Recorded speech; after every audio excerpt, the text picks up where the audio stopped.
Hello everyone, my name is Vivek Sharma. आज हम 4 articles को डिस्कस करेंगे।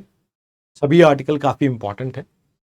पहले आर्टिकल में हम आर्टिकल 21 के बारे में बात करेंगे इंडियन कॉन्स्टिट्यूशन के, जिसमें हमारा फोकस होगा right to die with dignity के ऊपर।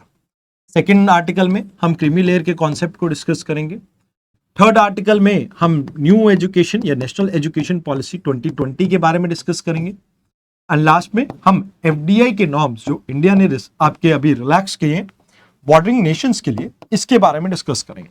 इसके पीछे का रीजन भी समझेंगे एंड क्या इंटेंशन है उसको भी समझेंगे। तो सबसे पहले आप ये समझ लीजिए कि यूथनेशिया को लेके भारतीय संविधान में 2 प्रोविजंस हैं।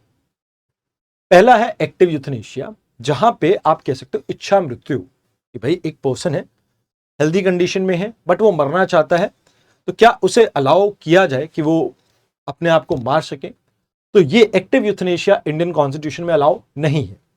तो कहा जाता है कि भाई इंटेंशनली कोई ऐसा काम कर रहा हो, कोई मेडिकल प्रोफेशनल या कोई अदर पर्सन जो पेशेंट की डेथ का रीजन बने, तो ये चीज इंडिया में अलाउ नहीं है। जनरली इसमें एक लीथल सब्सटेंस को यूज किया जाता है, जैसे high dose of potassium chloride, जिससे पर्सन की डेथ हो जाती है। तो कहा जाता है कि भाई ये एक क्राइम है भारतीय न्याय संहिता के अंडर। इसके सेक्शन 71 में ये कल्पेबल होमोसाइड के केस के अंडर भी चार्ज किया जा सकता है। एंड इवन भारतीय न्याय संहिता के सेक्शन 70 के अंडर मर्डर केस भी बन सकता है, डिपेंडिंग अपॉन कि किस तरह के सर्कमस्टांसेस थे। अब बात आती है कि भाई अभी इसके बारे में हम क्यों बात करें। सुप्रीम कोर्ट ने यहाँ पे लाइफ सस्टेनिंग ट्रीटमेंट को विड्रॉ करने की बात की है। एक पर्सन है हरीश राणा, इनके केस में ये 2013 से ही कोमा के अंदर है, यानी एक वेजिटेटिव स्टेट में है जहां से वो रिकवर नहीं कर पा रहे हैं। तो इनका जो आर्टिफिशियल सपोर्ट सिस्टम है उसको विड्रॉ करने के बारे में सुप्रीम कोर्ट ने बात की है, जो कि पैसिव यूथनेशिया का केस है। अब पैसिव यूथनेशिया की बात की जाए तो 2011 के अंदर अरुणा केस के अंदर सुप्रीम कोर्ट ने पहली बार इसे अलाउ किया था। एंड 2018 में सुप्रीम कोर्ट ने इसके लिए कुछ गाइडलाइंस भी आपकी ले डाउन की थी। तो कहा जाता है कि भाई right to die with dignity ये आपका कॉन्स्टिट्यूशनल अधिकार है एंड ये फंडामेंटल राइट यानी राइट टू लाइफ का पार्ट है। बट इसमें सिर्फ पैसिव यूथनेशिया ही आपका अलाउ किया जाएगा जिसमें इररिवर्सिबल कोमा की स्टेट में पर्सन हो।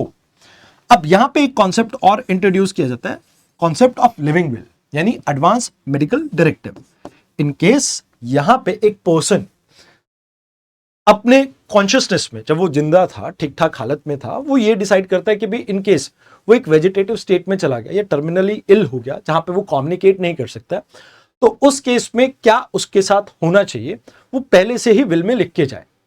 अब प्रॉब्लम ये है कि इसमें मल्टीपल आपको विटनेसेस की जरूरत होती है एंड प्लस जुडिशियल प्रोसेस भी इसमें इन्वॉल्व है, तो इस वजह से काफी डिले हो जाता है इसमें। बट अभी के लिए आप ये मान के चलें कि इसमें 2 टियर जुडिशियल रिव्यू है, जहां पे मेडिकल बोर्ड आपके 2 लेवल पे वो करेंगे, सेकेंडरी एंड प्राइमरी लेवल पे, एंड मजिस्ट्रेट का अप्रूवल भी यहां पे जरूरी है। तो कहा जाता है कि भाई इसमें सिर्फ आप पेशेंट को उन आर्टिफिशियल लाइफ सपोर्ट सिस्टम से विड्रॉ करते हो जो उसकी जिंदगी के लिए बहुत जरूरी है और जिसकी वजह से उसकी डेथ हो जाती है। तो मेडिकल ट्रीटमेंट का विड्रॉल या होल्ड करना ये आपके इसका पार्ट बन जाता है। तो इसमें चाहे वेंटिलेटर मशीन की बात करी जाए, सीआरपी या ब्लड ट्रांसफ्यूजन की बात की जाए या फीडिंग ट्यूब्स को विड्रॉ करने की बात की जाए, तो ये सभी इस कैटेगरी में आ जाते हैं। इंडिया के अंदर ये लीगल है एज पर judiciary, because government of India ने इसके ऊपर अभी तक कोई लॉ नहीं बनाया है। तो पार्लियामेंट का अभी तक इसके ऊपर कोई कानून आपका एग्जिस्ट नहीं करता है। अब कई बार डिले इसलिए भी हो जाता है कि फैमिलीज के अंदर डिसएग्रीमेंट होता है कि क्या पेशेंट का बेस्ट इंटरेस्ट है। 2 अलग लोगों की 2 अलग सोच हो सकती है। अब कोई इमोशनल सोच सकता है, कोई प्रैक्टिकल हो सकता है, तो वो एक प्रॉब्लम आपको देखने को मिलती है, जिससे वजह से लीगल प्रोसीजर काफी कॉम्प्लिकेटेड हो जाता है आपका। एक एथिकल कॉन्फ्लिक्ट भी है, एक डॉक्टर की जिम्मेवारी पेशेंट की लाइफ को बचाना है एंड अगर डॉक्टर पेशेंट को मारेगा तो ये कहीं ना कहीं उनके वर्क एथिक्स के ऊपर एक नेगेटिव असर डालता है। मोर ओवर यहां पे एक क्वेश्चन ये भी आता है कि क्या आर्टिफिशियल फीडिंग एक मेडिकल ट्रीटमेंट है या पर्सन के लिए एक एसेंशियल सब्सटेंस है। अब यहां पे अगर वो सिर्फ एक मेडिकल ट्रीटमेंट है तो विड्रॉल कोई दिक्कत नहीं है, बट अगर वो उसके लिए बहुत एसेंशियल पार्ट है तो कहीं ना कहीं ये भी एक क्वेश्चन है कि ह्यूमैनिटी किस तरफ जा रही है। तो यहां पे बात की जाती है कि भाई देखो, सिग्निफिकेंस इसका ये है कि right to die with dignity को सुप्रीम कोर्ट ने वापस से रीअफर्म किया है। एंड टेक्निकल क्लासिफिकेशन की अगर हम बात करें तो clinical assisted nutritional and hydration, यहां पे ऐसे इंटरवेंशन को जज करना, ये काम एक फिजिशियन को दिया गया है। लीगल ग्राउंड वो डिसाइड करेंगे कि भाई सच में क्या यहां पे वो विड्रॉ करने की जरूरत है कि क्या पर्सन उससे जो वेजिटेटिव स्टेट से उससे रिकवर नहीं कर सकता, वो एक फिजिशियन डिसाइड करेगा। अब बात आती है कि डिस्ट्रिक्ट मजिस्ट्रेट का इसमें क्या रोल है। तो लिविंग विल आपके नोटरी और गजेटेड ऑफिसर अटेस्ट करते हैं। एंड इसमें मजिस्ट्रेट का रोल काफी इंपॉर्टेंट है, क्योंकि उनके पास इसकी एक कॉपी प्रिजर्व या रिसीव उनको करनी जरूरी है। Moreover, two board system की बात करें तो प्राइमरी मेडिकल बोर्ड और सेकेंडरी मेडिकल बोर्ड जरूरी है। एंड इसमें ये डिसाइड होता है कि भाई इरिवर्सिबल कंडीशन है कि नहीं, कि हम वाकई में लाइफ सपोर्ट को विड्रॉ करें या नहीं। अब कलेक्टर या मजिस्ट्रेट की बात की जाए तो सुप्रीम कोर्ट ने अटेस्टेशन का जो प्रोसेस है उसे सिंप्लीफाई करने की कोशिश की है, तो कहीं ना कहीं ये भी एक इंपॉर्टेंट बात आ जाती है। अब कोडिफिकेशन हो सके तो बहुत बेटर है, क्योंकि इससे कहीं ना कहीं आप कह सकते हो कि जो एक तरह से जो गैप एग्जिस्ट करता है रियल प्रैक्टिसेस और अभी जो लीगल प्रैक्टिसेस है, आप उसको क्या कर पाएंगे, उन अनसर्टेनिटी को एड्रेस कर पाएंगे। डिजिटल हेल्थ रिकॉर्ड में इस चीज को, जो आपके लिविंग विल है, इसको अपडेट करना मैंडेटरी कीजिए आप। मोर ओवर, यहां पे आप केयर अवेयरनेस के ऊपर भी फोकस कर सकते हैं।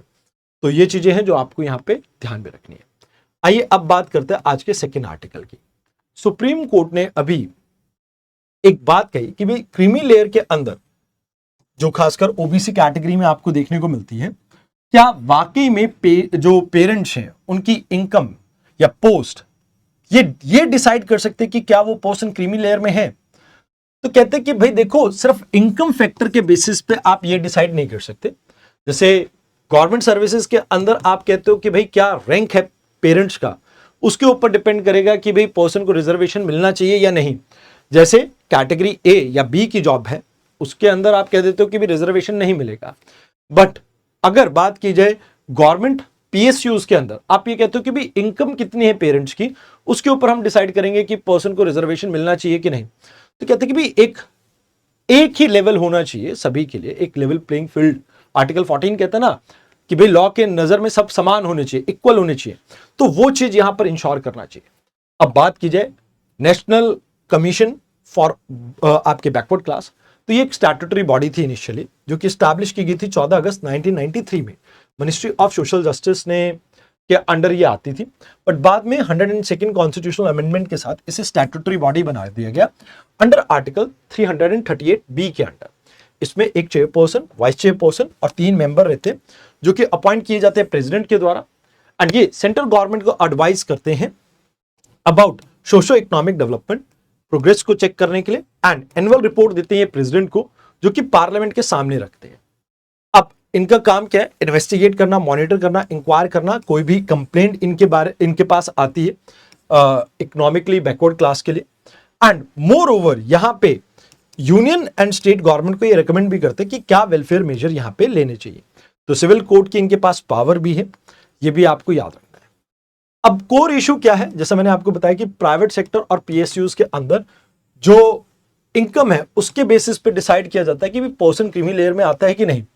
तो सुप्रीम कोर्ट कहते हैं कि भाई इनकम सिर्फ एक क्राइटेरिया नहीं होना चाहिए। तो कहते हैं कि भाई यहां पे ये राइट टू इक्वालिटी को वायलेट करता है, क्योंकि आर्टिकल 14, 15 एंड 16 की बात की जाए तो ये कहीं ना कहीं एक आपकी हॉस्टाइल डिस्क्रिमिनेशन है इनके अगेंस्ट। मोर ओवर, यहां पे कोर्ट कहता है कि भाई 1993 में ऑफिस ऑफ मेमोरेंडम जो ये स्पेसिफाई करता है कि भाई रैंक एंड स्टेटस जो है ये प्राइमरी क्राइटेरिया होगा।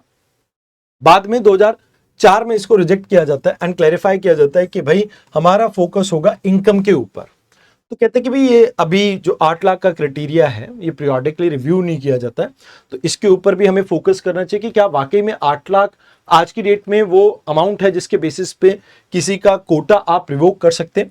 मोर ओवर, एक यूनिफॉर्म गाइडलाइंस लानी चाहिए जिससे क्लियर कीजिए कि आप किस तरह से इनकम और प्रोफेशनल स्टेटस को चेक करते हैं, और उसके बेसिस पे यहाँ पे जेन्युइन जो लोग हैं उनको तो कोटा मिले, बट जो सोशली एडवांस कर चुका है सेक्शन, उसको ये जॉब के अंदर रिजर्वेशन का क्राइटेरिया आप हटा दीजिए, मतलब क्रीमी लेयर का कॉन्सेप्ट इंट्रोड्यूस कर दीजिए।